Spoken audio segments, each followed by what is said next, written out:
Hello everybody and welcome back to Access Blockbusters Pod. Welcome back to another week. It has been an exciting weekend of announcements and news, or a disappointing one, depending on what side of the spectrum you fall on that. But regardless, we're here to talk about it. We're here to talk about D23. We're here to talk about all the things that came out of D23 from Marvel and Star Wars. Perhaps not as many things as you would have liked, but that's okay because we're going to talk about it. So, welcome back to Access Blockbusters Pod. If you are new to the YouTube channel, the Access Blockbusters YouTube channel, please make sure to subscribe if you are listening on YouTube. And even if you aren't, please make sure to go to the YouTube channel, subscribe. We are heading towards 1,000 subscribers, trying to get there by the end of the year. That would really mean a lot to me. Working on some really exciting things for you guys for the fall and the upcoming year. So stay tuned for that. And yeah, if you're listening on Anchor, Spotify, Apple Podcasts, please make sure to give the podcast a review. Let me know that you're enjoying it. Leave a comment down below on the YouTube channel as well. And yeah, guys, just a little bit of housekeeping today. Today's episode is going to be a little different. It's going to be probably a little shorter, as this is a little bit busy of a time for me right now. But I still wanted to talk to you guys about D23 and just my thoughts on the event in general. And breaking down the individual things that happened there as well. But that being said, this episode might be a little bit shorter. We're kind of going to go rapid fire through all the different announcements and things like that. There won't be any segments today. I just wanted to keep it really simple for D23's recap. So just be prepared for that. The other housekeeping thing I wanted to let you guys know is that next week's episode of the Access Blockbusters Pod will be the last one for the summer, for this year probably. Maybe one more eventually, but at least for a good while. Next week's episode will be the last one for a little bit, and in next week's episode I'll be talking about what the future holds for the channel as we head into October pretty soon. But just wanted to let you guys know about that, and stay tuned because I have an exciting series of videos coming out starting in October, and I'm very excited about that. So anyways, let's get to D23. Let's get into the event. So what I'm gonna do, like I mentioned up top, is just go through all of the different go through all the different announcements that have been released that I think are important to talk about. So all that to say is that I'm not going to go through every single animation or Disney live action announcement. I'll go through every single one of the Star Wars and Marvel announcements as well. There weren't many, but I'll go through them and we'll talk about them. But I'll just talk about a couple live action and a couple animation things that I thought were interesting and piqued my attention. But for everything else, I'll go through most everything. So it'll just sort of be a little bit of a rundown, especially for Marvel and Star Wars as we talk about that. But first, before we get there, I wanted to talk a little bit about expectations, as I'm sure that's been the topic of late, about our expectations for D23 and whether or not they panned out, and Marvel and Star Wars not delivering on a bunch of stuff. So let me start out by saying this. I myself was expecting D23 to be big. I thought that D23 we would get Fantastic Four casting at Jodie Comer as Sue Storm. We did get Matt Shakman confirmed as the director of Fantastic Four, which is good. But I thought we would get Ahsoka casting. The actor that had been that had been rumored for a long time was Mina Massoud, who is from the live action Aladdin. But then recently, a couple days ago, it had been reported that somebody else, and I totally forget his name, I apologize, had been announced to play Ezra Bridger, and so I thought we would be getting that. Lee Jung-jae from Squid Game had been cast recently in The Acolyte. It had been reported, as well as I'm blanking on the actress's name. Give me 1 second. Jodie Turner-Smith. Thank you, IMDb. Jodie Turner-Smith joining Amandla Stenberg and Lee Jung-jae. And so I thought that they would be announcing that as well. It turns out they didn't do any of that other than the Matt Shakman announcement. But yeah, I too was expecting a lot of big things from D23. Now, on the one hand, I do understand the argument about precedent and the fact that this is D23. This is a big event. It's not a little tiny thing that happens once in a while. This is a big deal. So I get that. So I think there are two different ways to look at this event, for me personally. The first way to look at the event is from Disney's perspective.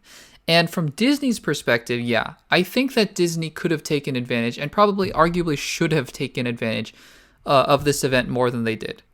Because, I mean, yeah, Star Wars right now is in a place where it's becoming very odd that you're not even talking about the Acolyte for whatever reason. And we maybe want some updates about a movie or something like that. So, to capitalize on the hype that maybe exists from something like Andor and The Mandalorian Season 3, you want to start hyping people up for what's after that, right? Because after Andor, I mean, what, Bad Batch Season 2 is what you're going to talk about?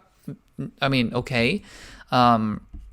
So yeah, I mean, I think it's something that you definitely want to capitalize on for sure in that regard. However, and again, I'm typing in some things in my notes here just to make sure I talk about them. But however, I think the other angle that we have to look at it is from a fan perspective. And I want to say that I myself was not at D23, but I am positive, and from what I've heard from just casual fans who go to D23 and people who go to Comic-Con and things like that, that Disney and Comic-Con and all these other events, they put on a great show, and people have a great time at these events. So just purely from a person going to the event just trying to enjoy it, people have a great time. Now, it's people like us who want news, who want big announcements, and who want all these press releases and things like that get disappointed when these big studios don't deliver. And from a business perspective, we can talk about why they should have announced more things and all that kind of stuff. But that's not really what I'm here to talk about, because I'm here to talk about just from a fan perspective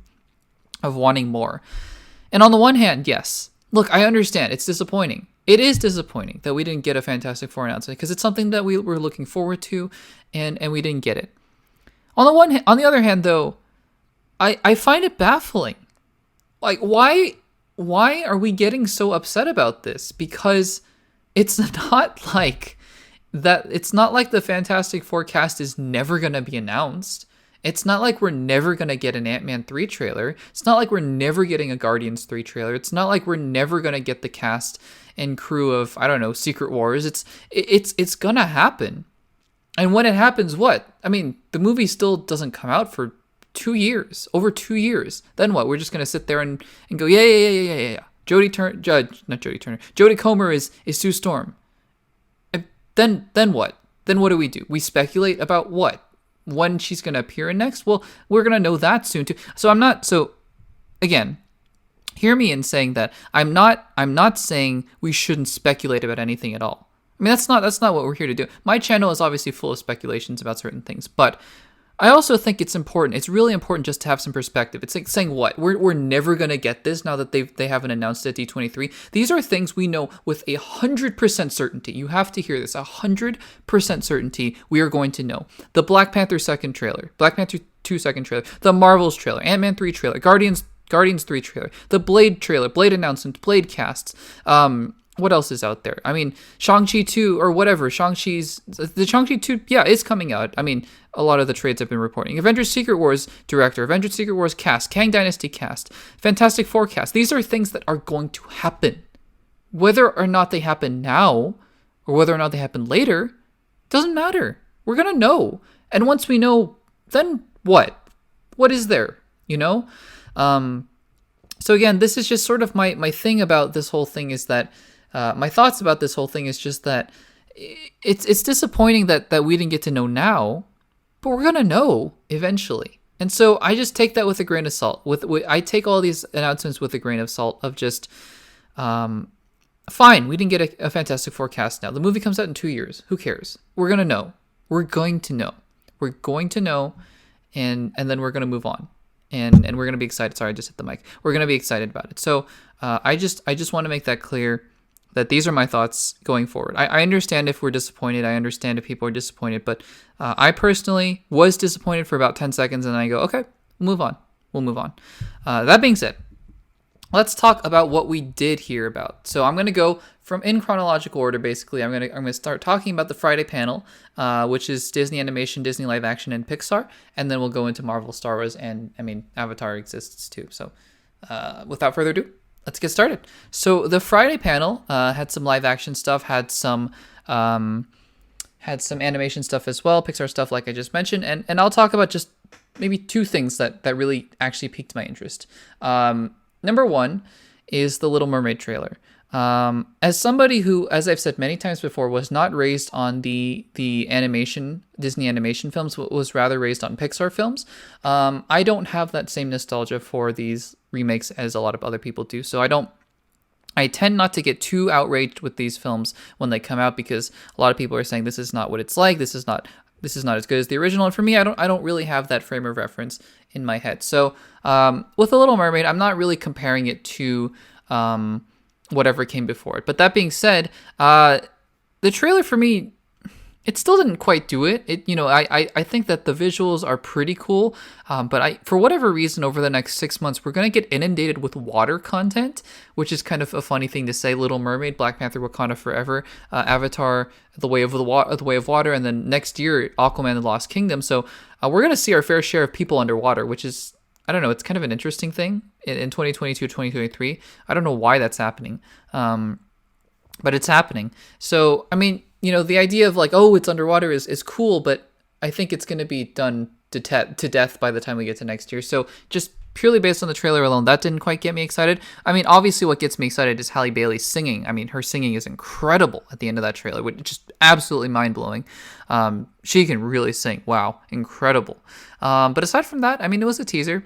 And it was okay. I never get too excited about these things. You guys know, if you've been watching my channel, my two favorite live action remakes, and I think really good films, are The Jungle Book from 2016, really quite a good film, I think, and Aladdin 2019. I stand by loving that film. I really like that film a lot, and so we'll see. It could be another Aladdin, or it could be another I don't know, Mulan. For example, I really didn't like Mulan, so we'll see. But the trailer came out and it excited a lot of people, so that's good. The other thing I wanted to talk about from that panel is Inside Out 2. Now, when I say that Inside Out might be my favorite film of all time, that is not an exaggeration. It might be my favorite film of all time. And so to hear that they're making a sequel, on the one hand, gets me nervous. Actually, really more than excited, it gets me nervous because I mean, you can say that you can go on more adventures in that girl's head, Riley's head. But on the other hand, though, it feels like Pixar is doing a sequel just for the sake of doing a sequel again, with something like a Monsters University or something like a Cars 2. Although obviously, I'm not saying that those films are on the same level as Inside Out 2. And for all I know, Inside Out 2 might be amazing, because I said for the longest time, why in the world are you making a Toy Story 4? And they made it, and I liked it. So, I might be saying Inside Out 2 is my new favorite film of all time.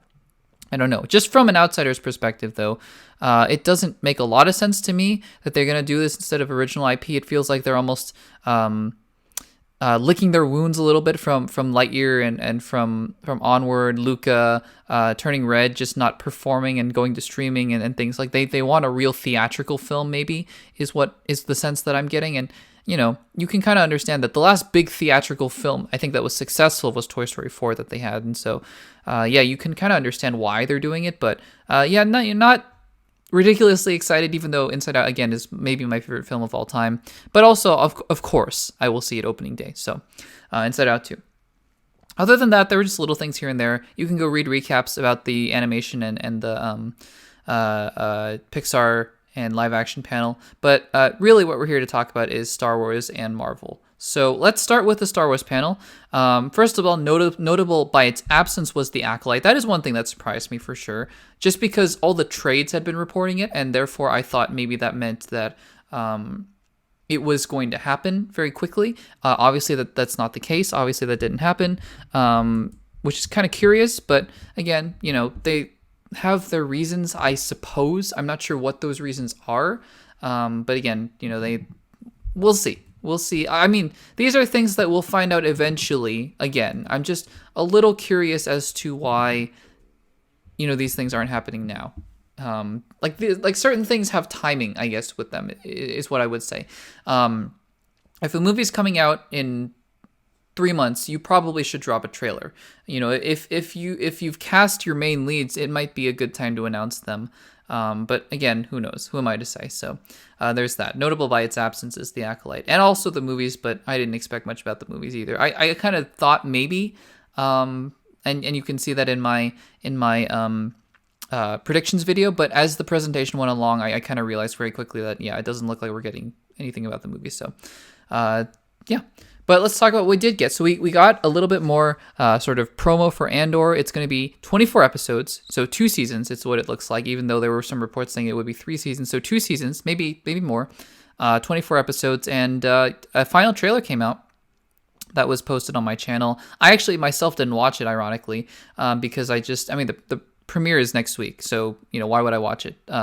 Honestly, when we're going to see most of what's in the trailer is probably next week. So there is that. But it's still a very exciting time to be a Star Wars fan, again, because Andor looks incredible, and I love Rogue One so much. So Andor is there. Willow also got some time. I'm not going to talk about Willow that much. It's coming out. It should be fun.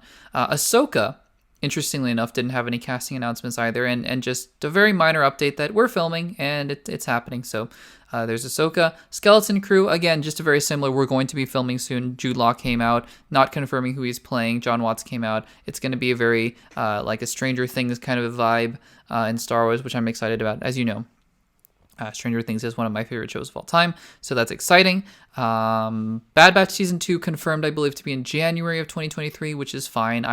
I'll watch it just because it's content, but also I just was not a big fan of the Bad Batch Season 1, so there's that. But you know what I am a big fan of, and this is the first thing I'm going to talk about a little bit longer, is Star Wars The Clone Wars. And we got our first trailer for Tales of the Jedi.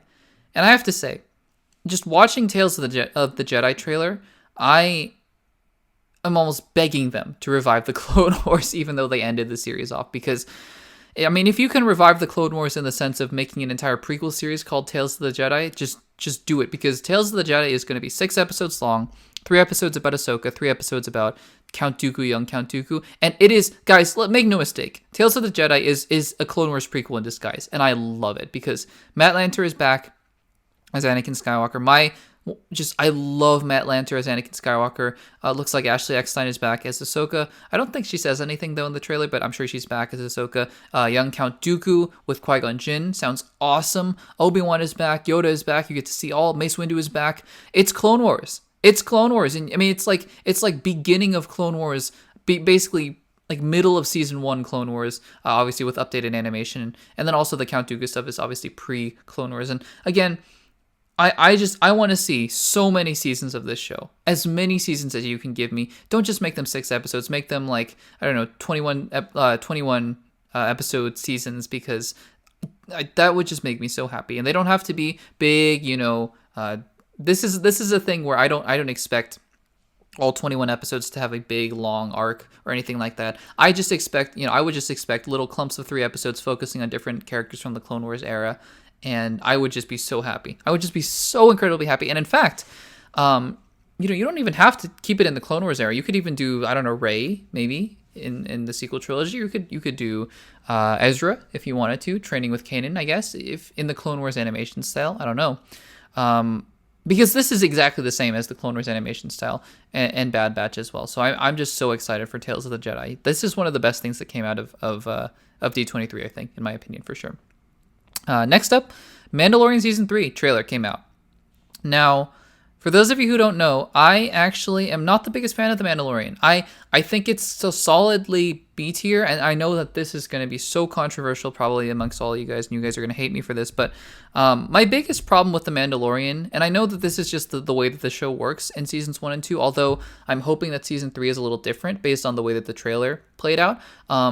I just get a little frustrated when there are these quote-unquote filler episodes within The Mandalorian, because they're only 8-episode seasons, and the episodes are like 35 minutes long. And if you're taking an entire episode just to be filler and do something else, I don't get it. Like the Ice Spider episode or the Village episode in Season 1, it's just kind of baffling to me.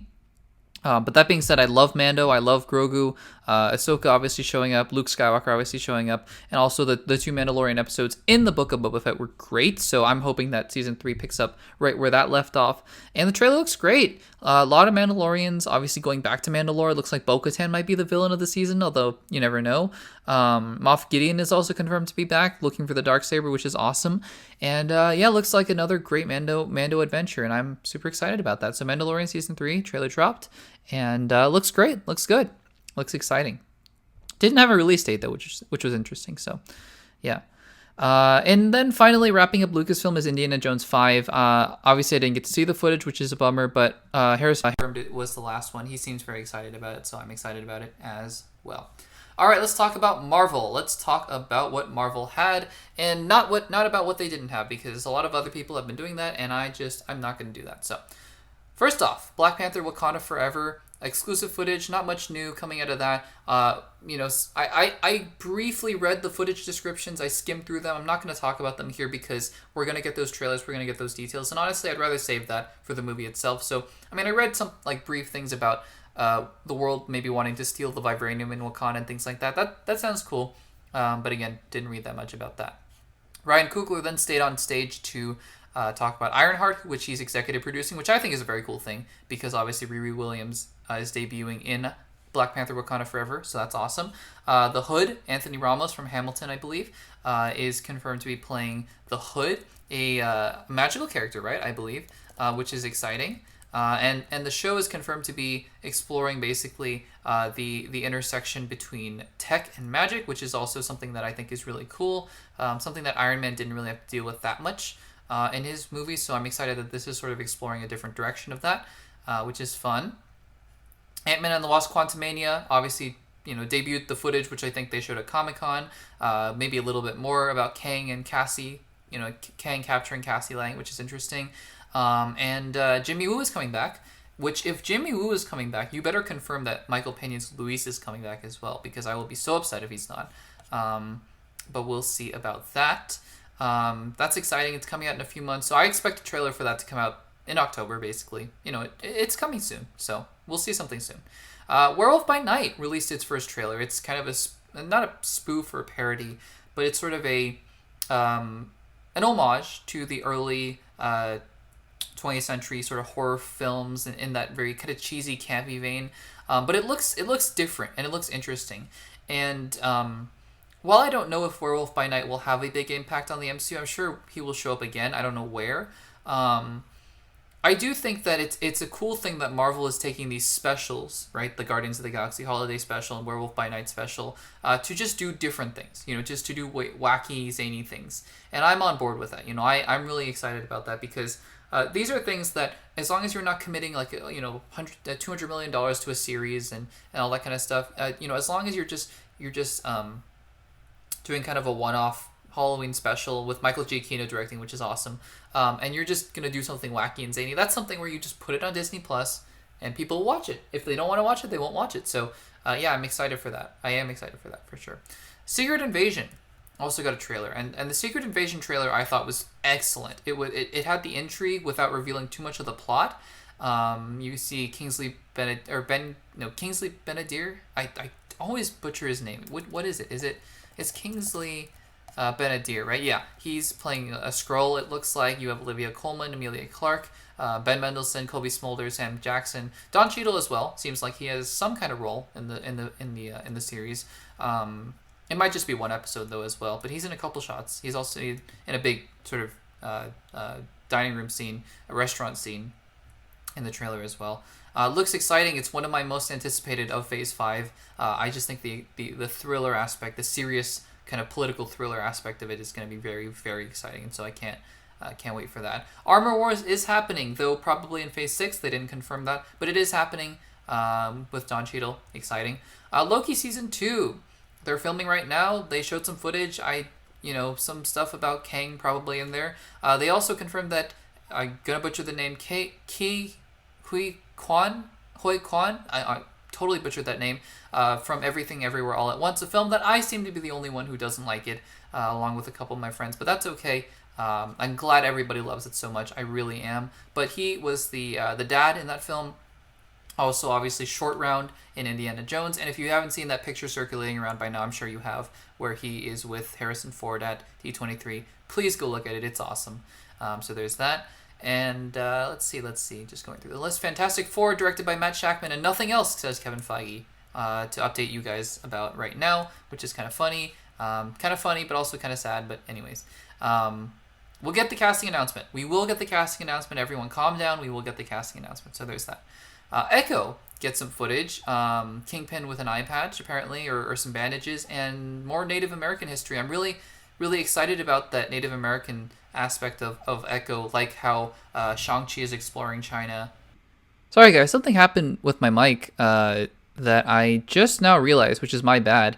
And I realized for the last like 15 or 20 minutes that the audio quality has been terrible. So sorry about that, guys. Apologize for that. I'll do my best to fix it in post, but if I can't, I really apologize. I hope that my quality is okay now. So sorry about that. But yeah, just getting back to that, Shang-Chi exploring China's history.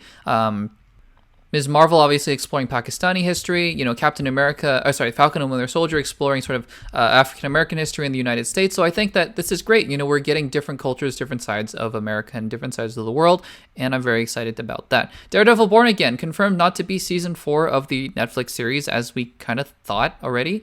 Charlie Cox is back. Vincent D'Onofrio is back. We knew that already. From what I've heard, and I haven't watched any clips about She-Hulk and Daredevil already yet. So it's coming. It's coming this week. We're gonna get to see it. So I'm just gonna hold off. But yeah, from what everyone's been saying, it seems like it is very consistent with the Daredevil character from the Netflix series, which admittedly I haven't seen in maybe 3 years. But I loved it when I saw it, so maybe I'll start rewatching it again soon. We'll see about that. Captain America: New World Order. Danny Ramirez is going to be the Falcon. Isaiah Bradley is back as Carl Lumley is back as Isaiah Bradley, and Tim Blake Nelson is going to be the villain as the leader, which is interesting. Can't say I'm excited about that. I like the character of the leader, like as a concept. I don't know. Tim Blake Nelson was not my favorite part of the Incredible Hulk, but again, we'll see where that goes. But yeah, I'm excited about Captain America: New World Order. Again, like I said way back when I reviewed the finale of the Falcon and the Winter Soldier, the fact that Captain America now has wings already and has Falcon wings, and then there is going to be another Falcon, kind of gives me a little bit of pause. Like, well, we're just going to have 2 Falcons, I guess. But I'm sure that the film will work it out in some way that makes sense. So we'll see about that. Thunderbolts obviously was the biggest announcement of Marvel. They announced the cast, and for those of you who are saying, well, where's Zemo? I have a feeling that the reason Abomination is not included on this list for now will be because of something in She-Hulk, maybe. So I'm gonna hold out on Abomination. I think they're gonna update the lineup in a little bit, and then Zemo. I think that Zemo is going to be announced maybe to be a villain or maybe to be something else, but I think that we're going to get some more information. I think that this is sort of just the preliminary lineup with what they could announce at D23 without spoiling maybe something. Maybe Zemo shows up in She-Hulk to recruit the Abomination. Maybe that's what's going on here. So, yeah, who knows? I think if they were to have said Abomination is in the Thunderbolts, they would have been spoiling something in She-Hulk. So that's my guess, at least. But anyways, Ghost, played by Hannah John Kamen. That's exciting. I think her character has more room for growth, so that's cool. Yelena, obviously one of my favorite characters in the MCU right now. Love her. Red Guardian, I'm super happy to see David Harbour is back. Loved him in Black Widow, which is great. Valentina is obviously back. Val, played by Julia Louis-Dreyfus. Don't love her character, but maybe she'll be better.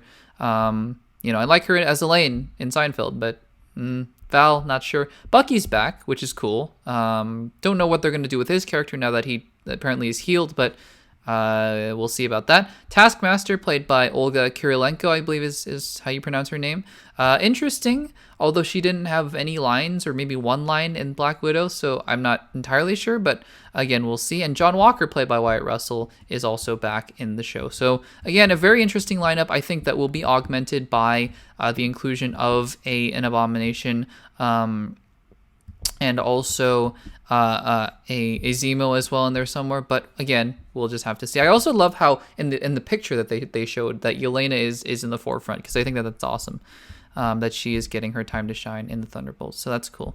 The Marvels wrapped it up, and again, just some footage showing up. They all look great together. Again, I'm really excited to see Kamala Khan again. There's going to be a lot of switching places, it looks like, based on the end of Miss Marvel and the trailer, the footage from the Marvels. And yeah, that's about it. I know I went super rapid fire on that, but again, I wanted to just do a brief recap with my thoughts on certain things. Not a lot of new stuff, but again, just some fun reminders of things to come. And obviously Avatar: The Way of Water ended the panel, but I kind of stopped following at that point, because I'll see Avatar 2, but not ridiculously over the moon excited about that. So there is that. And with that, guys, that'll do it for this episode of the Access Blockbusters pod. I know it was pretty short. Again, I wanted to get something out just to share my thoughts on it, but I didn't want to kind of bog down, just have 2 hours discussing and complaining about things that we didn't get to see rather than the things that we did get to see and the things that we did get to hear.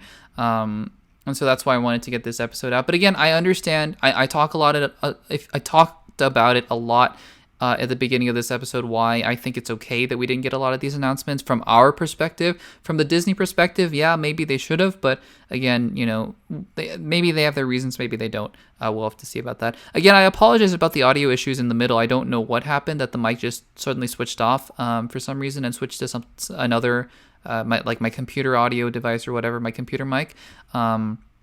Apologies about that, but hopefully it's not too terrible and it's bearable.